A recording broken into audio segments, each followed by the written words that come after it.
Kinahanglan di ay nga maning kamutan, maning kamot kita para sa aton pamilya. Mahalon nato sila, di ta mangitag iba.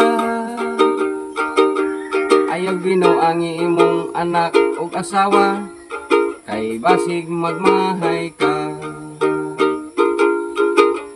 Wa ba nimo makita ang nagubang pamilya? Ang ilang mga anak perting luoya,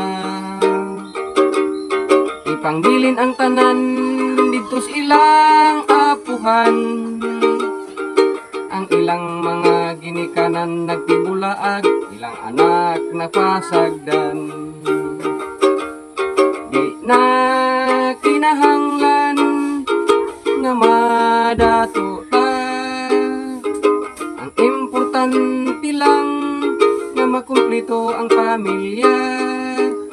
Makakauntag ka tulo, usahay kaupat pa. Respeto atong huptan, kinahanglan sa panag-uban. Di na kinahanglan nga mudato ta, ang importante lang makumplito ang pamilya.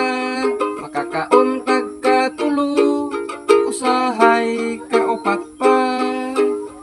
Respeto atong huptan, kinahanglan sa panag-uban. Respeto atong huptan, kinahanglan sa panag-uban.